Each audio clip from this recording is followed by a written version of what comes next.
Bonsoir à tout le monde. Nous devons voir pourquoi est-ce qu'on se marie.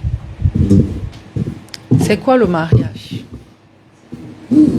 Pourquoi est-ce que nous sommes appelés à être ensemble, l'homme avec la femme?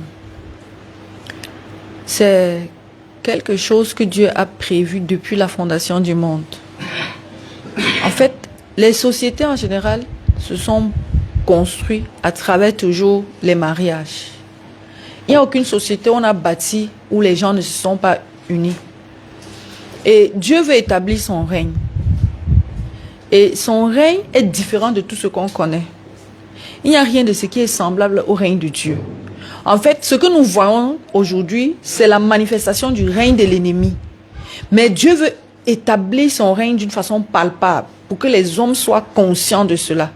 C'est pourquoi il commence à insister et permettre que les hommes se soumettent à ses voies. Tout le monde croit connaître Dieu, mais on ne connaît pas encore Dieu. On ne connaît pas encore Dieu comme il est. On voit un Dieu qui est bon, on voit un Dieu qui est grand, on voit un Dieu qui est tout-puissant, mais on ne le voit pas encore en action. On a entendu parler, exactement comme le peuple d'Israël ceux qui sont venus après entendaient parler de ce qu'il avait fait dans le passé. Aujourd'hui, les gens disent, je connais Dieu, j'ai vu Dieu, par rapport à ce qu'ils ont expérimenté. Mais je peux t'assurer que ce que Dieu est, ce sera d'une façon palpable. Mais Dieu veut faire ces choses à travers un foyer. Et c'est selon ses règles, c'est selon sa façon. Ça ne va jamais se faire comme le monde. Jusqu'aujourd'hui, on a toujours à l'esprit le mariage selon le monde. Ce n'est pas comme Dieu a prévu. Le déroulement, la vie du foyer n'est pas comme Dieu a prévu. Les hommes n'expérimentent pas ça. On essaye, avec les posts, avec des petits messages, on essaye, on enseigne même les chrétiens enseignent comment le mariage doit être. Mais je peux t'assurer que selon ce que Dieu a prévu, on ne comprend pas encore les profondeurs. Et ça doit se comprendre. Nous devons tout faire pour nous aligner par rapport à ce que Dieu veut. Parce qu'on a toujours tendance à croire que le mariage, c'est ce qu'on voit, c'est ce qu'on a pensé, ce qu'on a imaginé. Et au point où on est enfoui, emballé dans nos émotions. C'est-à-dire, ce que je ressens, c'est vrai, c'est bien. Ressentir la joie, c'est bien, l'amour, c'est bien. Mais Dieu veut que nous soyons responsables. On a beau dire que le mariage, c'est une responsabilité, mais on ne comprend pas ça. La responsabilité, c'est que j'attends ce que l'autre doit faire de moi. On ne sait pas que la responsabilité, c'est d'abord ce que toi, tu t'engages à faire pour l'autre. Et la femme d'abord. Il y a mariage que lorsqu'une femme s'unit à un homme. Il y a mariage que lorsque la femme accepte d'épouser un homme. Ce n'est que en ce moment-là qu'on accepte, qu'on peut célébrer le mariage. Un homme peut vouloir, mais la femme bloque. Dieu lui, et c'est exactement comme ça avec Dieu. Dieu nous veut, mais nous nous bloquons. Dieu appelle les hommes. Mais l'homme vient et il n'accepte pas. C'est la même chose. Quand on veut célébrer le mariage, on demande toujours la femme. On se déporte toujours vers la femme. Ce n'est pas une femme qui se déporte vers un homme pour demander est-ce que tu peux m'épouser. On a même vu la famille d'une femme se déporter vers la famille d'un homme pour dire que nous venons comme ça demander si l'homme peut épouser notre fille. Ça n'existe jamais. Même dans toutes les coutumes où il y a le mariage, la dot ne se donne pas à la famille de la femme. C'est toujours l'homme qui va vers la femme. Et maintenant, qu'est-ce que le Seigneur veut? Le Seigneur veut que la femme comprenne donc l'importance qu'elle a dans le foyer. Et ça se passe comment? C'est qu'en fait, tu dois accepter l'union. Accepter l'union, ça veut dire, j'accepte m'unir. J'accepte m'allier à la vision de Dieu. Parce que Dieu fait le mariage pour sa gloire. C'est pour permettre que son règne s'établisse d'une façon palpable, je précise bien. On va dire Dieu règne. Oui, Dieu règne parce qu'il a ordonné tout. Il a tout planifié, il a tout organisé sur la terre. Rien ne se passe en dehors de ce que Dieu a prévu ou ce que Dieu veut. Maintenant, Dieu veut se manifester d'une façon physique. On doit voir Dieu en action. On doit le voir en action. C'est-à-dire, ce ne sera plus selon la pensée humaine, ce ne seront pas par les forces humaines, mais ce sera la gloire de Dieu visible, au point où tout le monde dira, voici Dieu qui agit.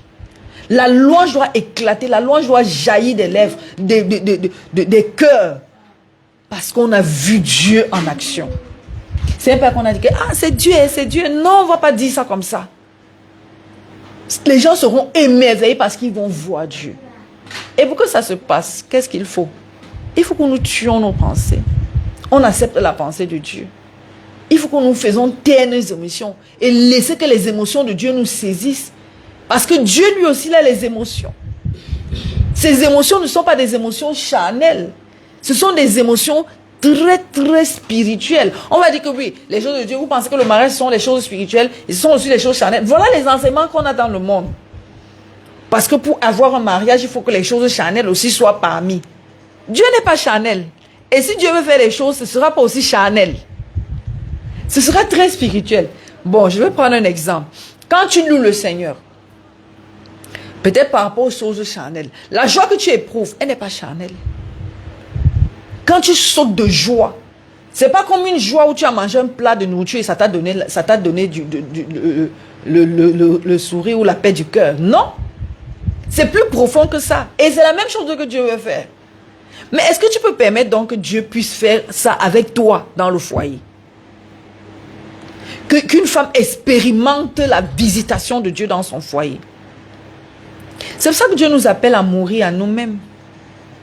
Mourir à nous, c'est quoi? C'est que tu laisses que la volonté de Dieu s'établisse en toi. Que ce ne soit pas ta volonté. C'est pour ça que Dieu s'acharne sur la femme. Je peux dire ça comme ça. Parce que si la femme ne tait pas sa volonté, la volonté de Dieu ne peut pas se manifester. Et l'exercice, c'est à travers son mari. Voilà en fait pourquoi Dieu amène la femme à se soumettre d'abord à son mari. Il ne dit pas à une femme, il ne dit pas d'abord à un homme, aime ta femme avant qu'elle se soumette. L'ordre est bien établi. C'est dans Éphésiens, lisons encore. Partout on parle de soumission, on commence d'abord par dire, femme sois soumise. L'ordre est bien établi.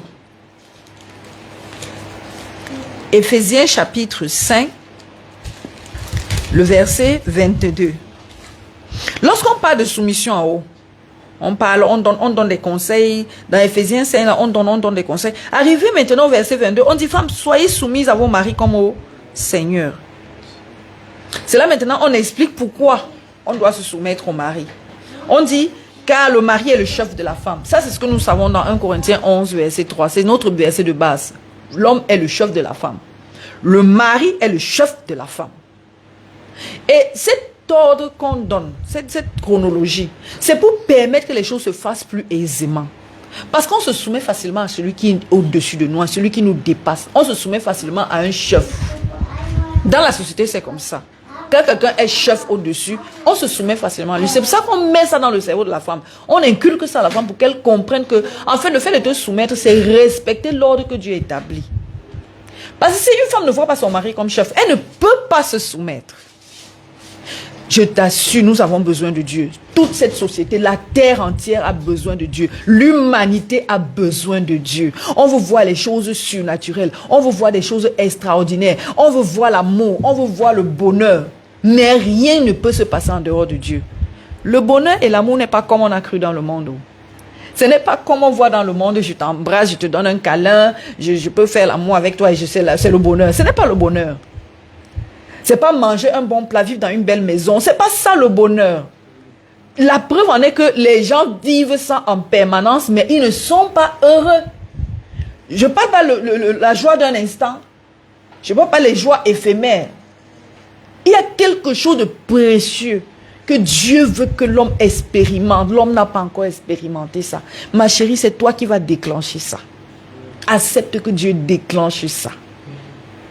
Ça veut dire, tu commences à travailler ton cœur. Tu travailles ton cœur à accepter la soumission au chef. Et le chef que Dieu te donne, c'est ton mari. Est-ce que lorsque tu vas dans une société pour travailler, et les chefs que tu là-bas, tu les connais même pas? C'est en écoutant ce qu'il veut que tu commences à découvrir ce qu'il est, ce qu'il veut. C'est là que tu commences à pratiquer et à faire plaisir à l'autorité. Si tu es une femme, par exemple, et que tu te bases toujours sur les sentiments et les émotions que tu as envers ton mari avant de le servir, tu ne vas jamais réussir. Parce que regarde, ça fonctionne dans la société. Pourquoi? Dans la société dehors, dans les lieux de service. Pourquoi?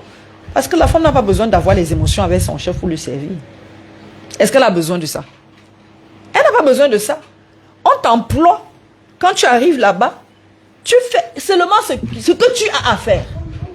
Le reste n'est pas important. La récompense vient quand tu fais ce qu'il faut. Maintenant, si dans le foyer, ta récompense, c'est les câlins, la tendresse, l'affection. Oui, c'est pas que c'est interdit, mais tu ne les auras que lorsque tu vas satisfaire le cœur du chef. Ah, tuons les romantismes dans nos cœurs. Les romans, ce sont des choses imaginaires.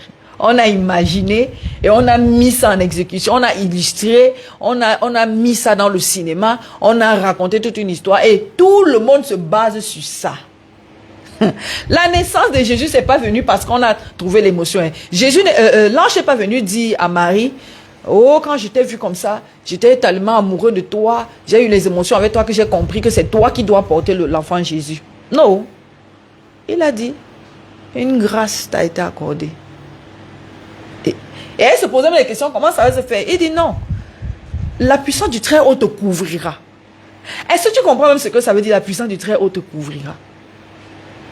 L'autorité de Dieu, la puissance de Dieu. Est-ce qu'une femme peut permettre que son mari soit puissant dans sa vie? C'est-à-dire, tu reconnais qu'il est puissant.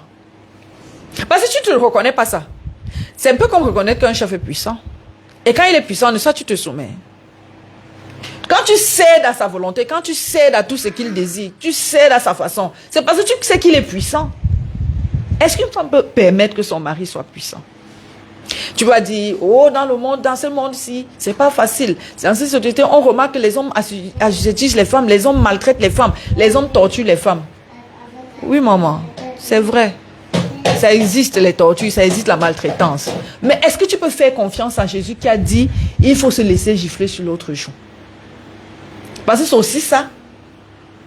Croire en Dieu. C'est même ça. Craindre Dieu. Avoir confiance en Dieu. Tu n'es pas une femme qui a confiance en Dieu seulement lorsque tu sais que tu vas demander les choses à Dieu, il va te donner.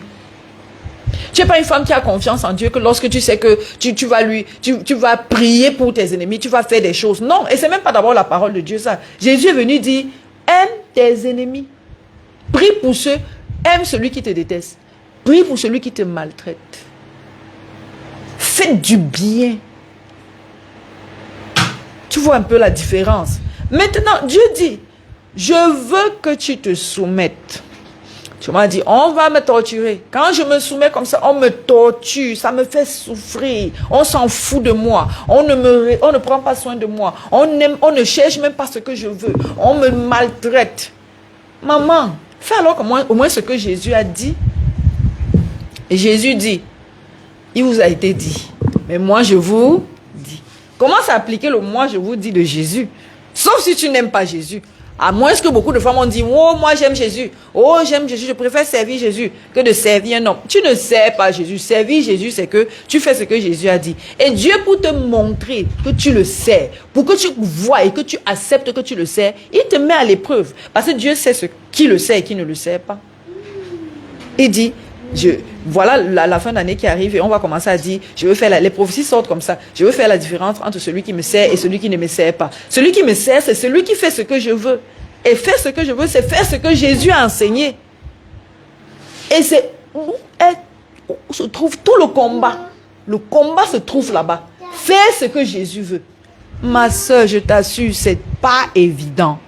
Nous sommes trop endormis dans la religion. Est-ce que tu sais que les gens sont très religieux? Les religieux, ce ne sont pas seulement ceux qui sont fermés dans un couvent, dans quelque part pour pratiquer la religion. Hein. C'est ceux-là qui sont en train de faire les choses de Dieu sans Dieu.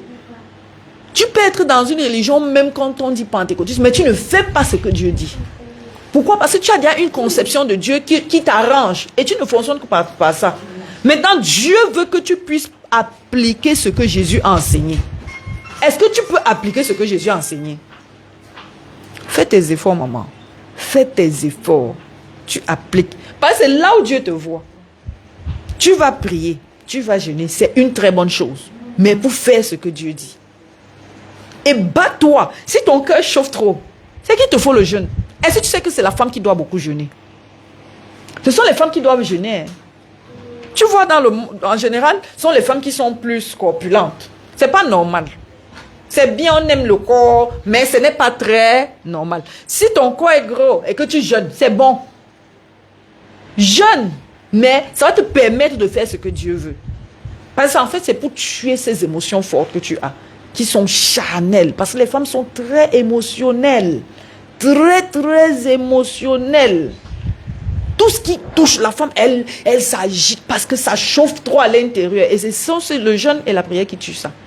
Les situations et les événements peuvent tuer, mais ne permet pas que ça arrive à ce niveau. Commence à travailler ton cœur pour dire, Seigneur, je veux ressentir tes émotions. Je veux laisser que tu me traites. Je veux laisser que tu fasses ce que tu as prévu dans ma vie.